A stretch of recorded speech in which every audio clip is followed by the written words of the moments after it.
Glória a Deus. Meus amados irmãos, eu mais uma vez vos saúdo com a paz do Senhor. Louvamos a Deus pelo rico privilégio de poder, neste momento, estar compartilhando a palavra de Deus com cada um dos amados irmãos. Agradeço primeiramente ao meu Deus pelo privilégio de poder, nesta manhã, estar convosco. Também agradecemos ao nosso pastor Simas Dias a confiança de poder estar cooperando com o santo trabalho do Senhor aqui na cidade do Carpina. Também agradecemos ao presbítero Márcio Guerra, nosso amigo, nosso irmão, pelo convite de estarmos aqui neste lugar, juntamente com todos os irmãos aqui adorando ao Senhor.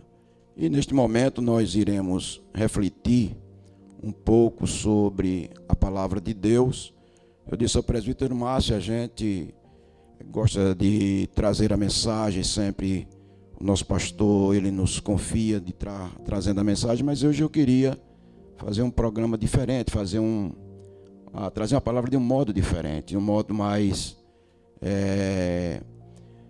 apologético, mais pensativo, para que pudéssemos refletir sobre as verdades de Deus. Já convido a todos para abrir as vossas Bíblias. O Evangelho, segundo escreveu Lucas, capítulo 24, e o versículo 5. Evangelho de Jesus Cristo, segundo escreveu Lucas, capítulo 24, versículo 5, que diz: Por que procurais entre os mortos aquele que vive? Por que procurais entre os mortos aquele que vive? Queridos, Jesus de fato ressuscitou dentre os mortos. Estamos a comemorar o dia da Bíblia, esse próximo domingo, este livro sagrado, que é a norma de fé e prática do crente. E também no dia 25 se comemora o nascimento de Jesus Cristo. E um distintivo da fé cristã é fato que cremos que Jesus nasceu, Jesus viveu, Jesus morreu, mas sobretudo Jesus ressuscitou. A ressurreição de Jesus é um marco, é algo imprescindível ao cristianismo. Há estudiosos que dizem que sem a ressurreição de Jesus não haveria cristianismo, porque a ressurreição ela é o marco fundamental da fé cristã. Então a pergunta ela é bem sugestiva. Jesus ressuscitou entre os mortos. Ressurreição, a princípio, não é vida após a morte. Não. Em alguma forma desencarnada. Isso não é ressurreição. Ressurreição também não é imortalidade da alma e muito menos reencarnação. Nada disso é ressurreição. A ressurreição, podemos dizer, conforme as Sagradas Escrituras mostram, é a reversão da morte ou a restauração a alguma forma de imortalidade no corpo. Então é a reversão da morte em alguma forma de imortalidade num corpo. Isto sim é ressurreição.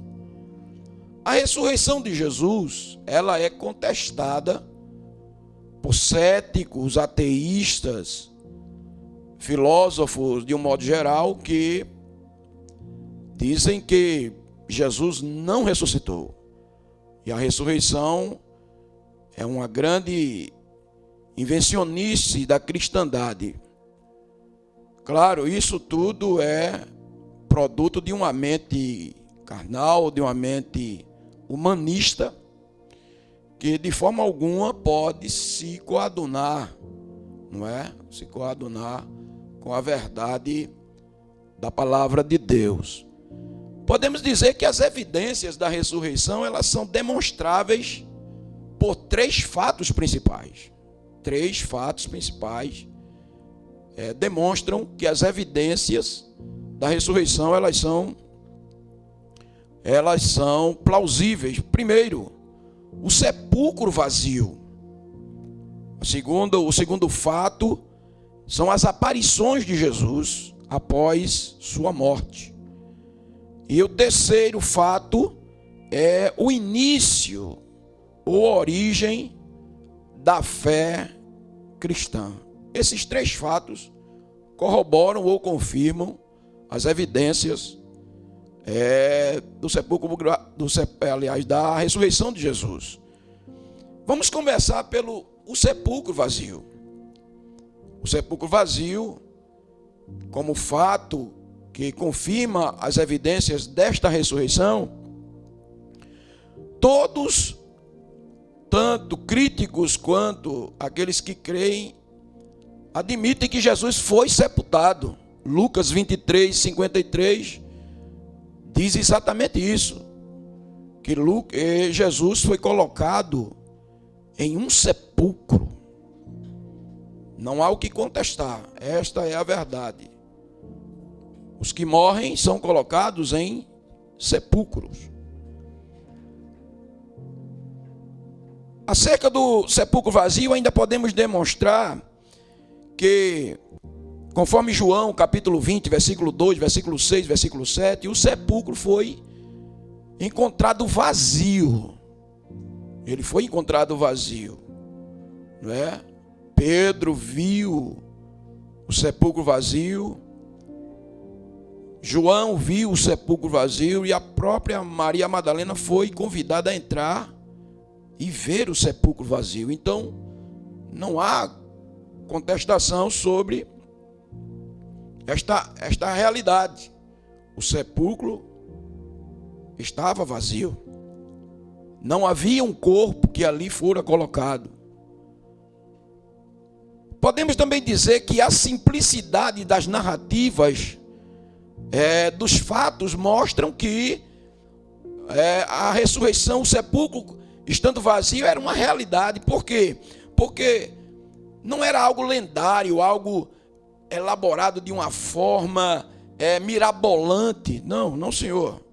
Se a gente pegar o relato de Marcos, capítulo 16, versículo 1 a 8, a gente mostra e se vê um relato simples, um relato sem ficções, um relato sem mirabolismos, ali da parte do escritor sagrado. Isso corrobora com a narrativa, não é? A descrição do sepulcro vazio.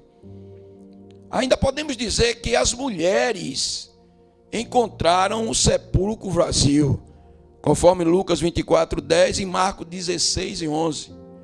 4 mulheres encontram o sepulcro vazio: Maria Madalena, Maria mãe de Tiago, Salomé e Ana.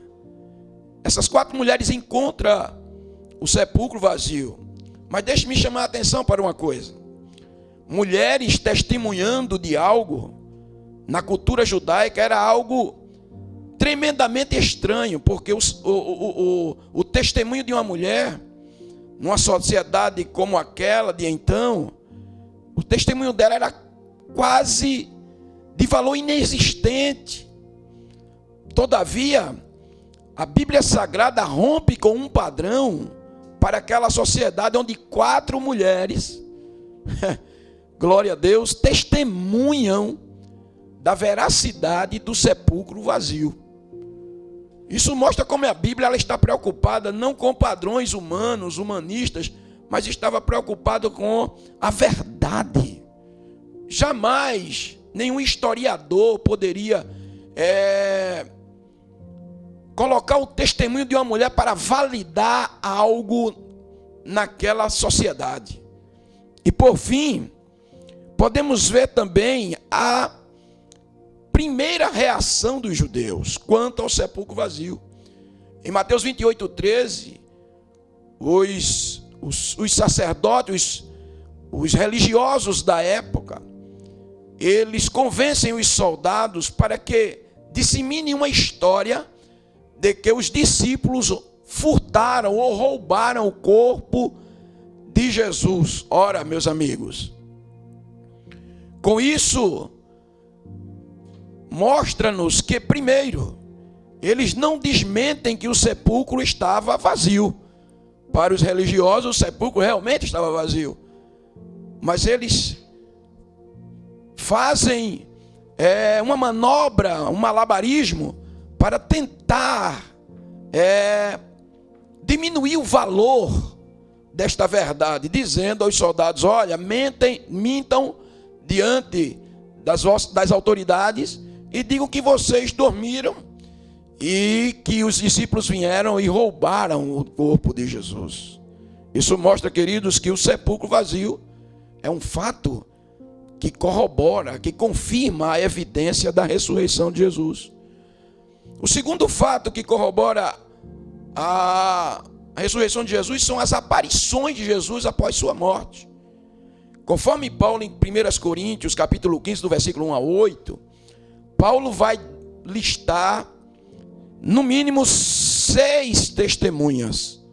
A primeira testemunha que ele chama para confirmar as aparições de Jesus após a sua morte é o apóstolo Pedro. No capítulo 15, versículo 5 de 1 Coríntios, ele diz que Pedro viu a Jesus ressuscitado.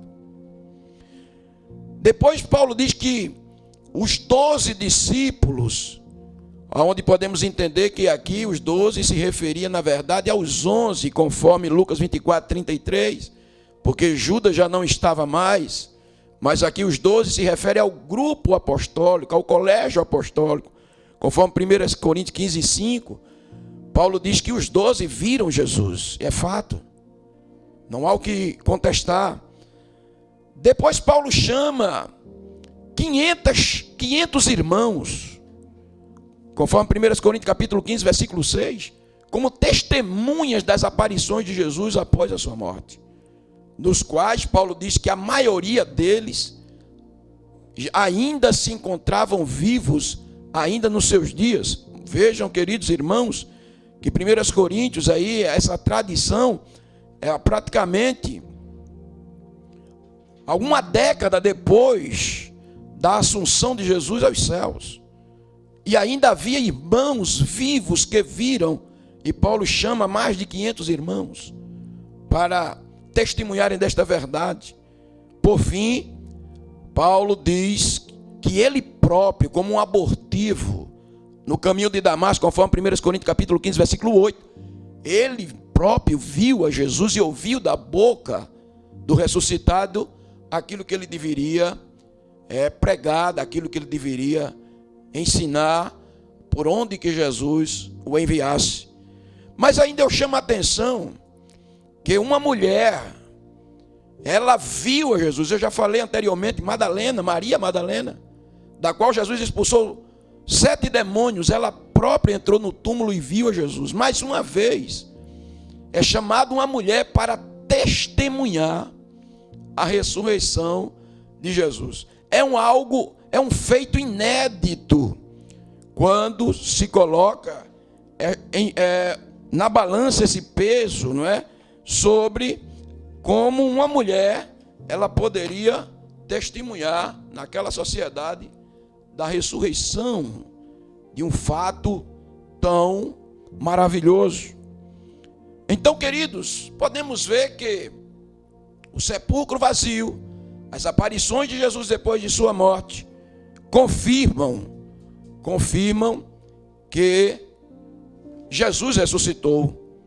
Por fim, o terceiro fato que confirma a ressurreição de Jesus, são as origens da fé cristã.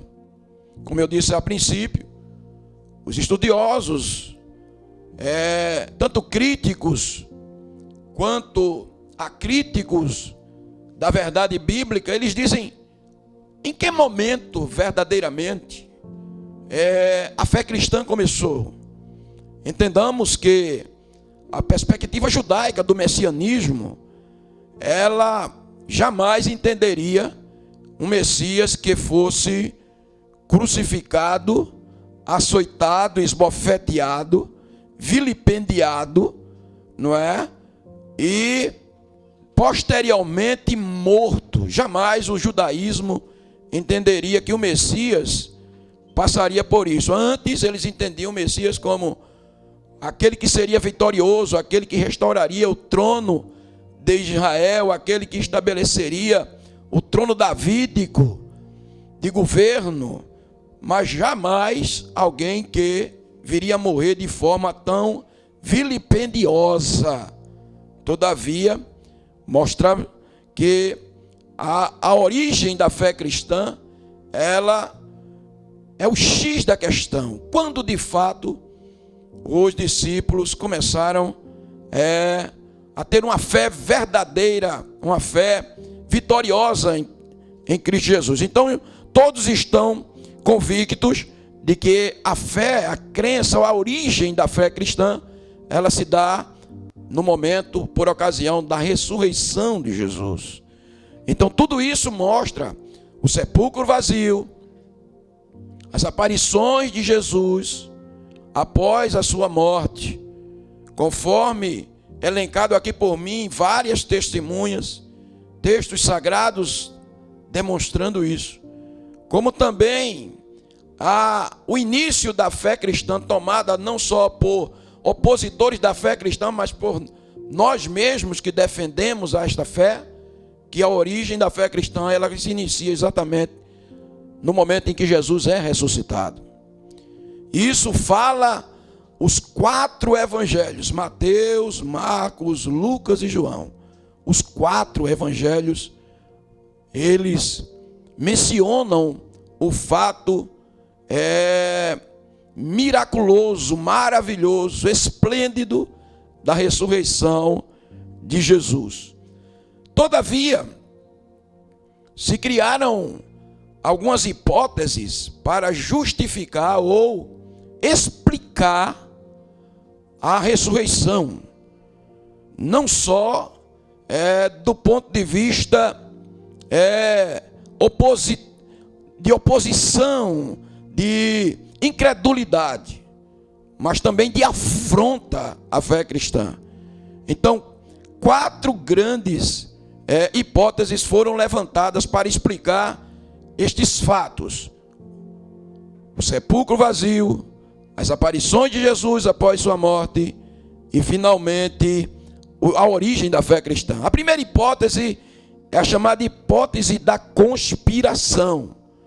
Nessa hipótese se alega que os discípulos roubaram o corpo de Jesus, mentiram sobre as aparições de Jesus e forjaram uma ressurreição de Jesus. É chamada de hipótese da conspiração. É levantada por diversos inimigos da fé cristã. Mas nós podemos refutar isto aí facilmente. Perguntamos como homens desarmados e sem treinamento militar poderia, de alguma forma, roubar o corpo de Jesus de um sepulcro guardado por uma guarda pretoriana romana. Impossível. Segundo, perguntamos como forjar uma aparição para mais de 500 pessoas.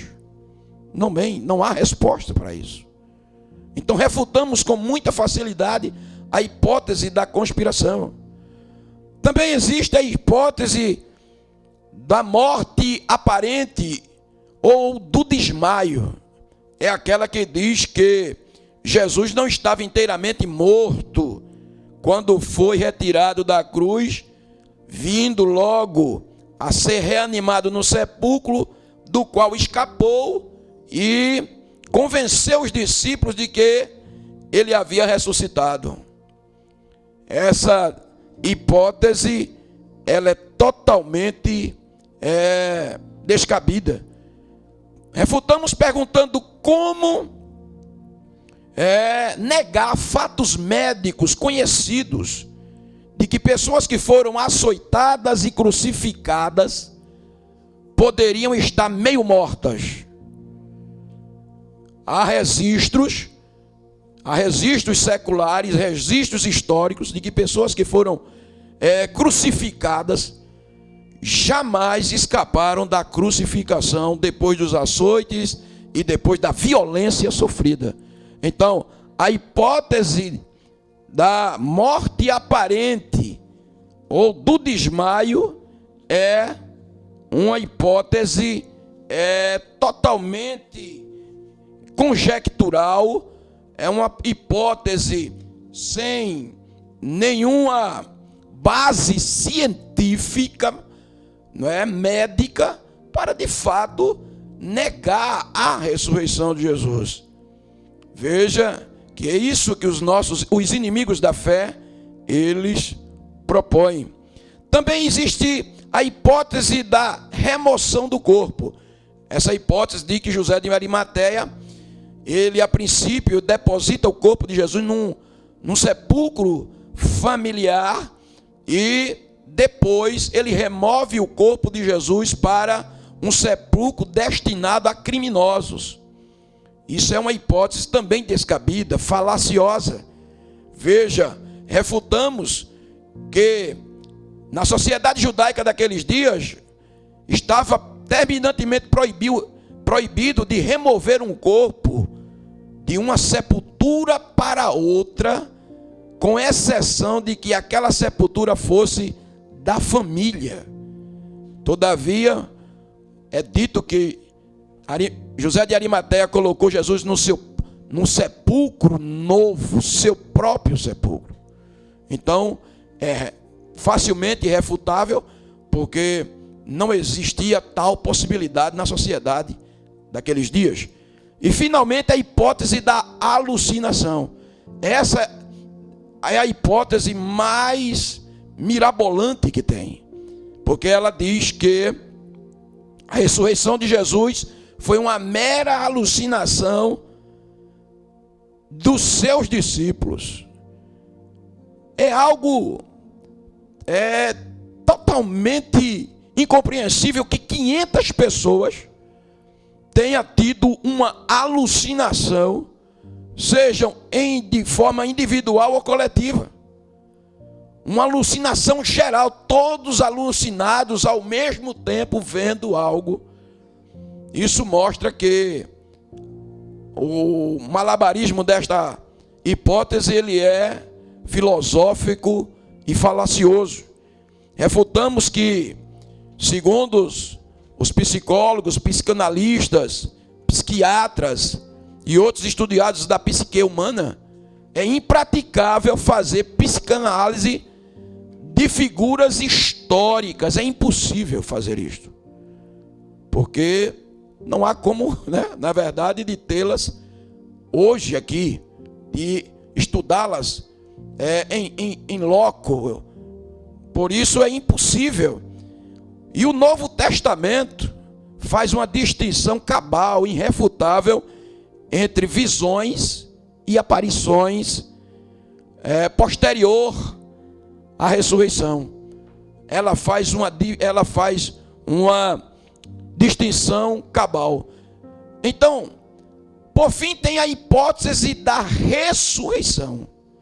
Então, a ressurreição de Jesus, ela é uma hipótese verdadeira, aonde a hipótese da remoção do corpo, da conspiração, da alucinação, da morte aparente, são criações humanas, que não podem, e não até hoje, segundo os apologistas, em que têm estudado e procurado defender a fé cristã, tanto no meio acadêmico quanto no meio secular de um modo geral, eles têm convicção de que o sepulcro vazio, as aparições de Jesus após sua morte e também a origem da fé cristã são fatos que confirmam a ressurreição de Jesus.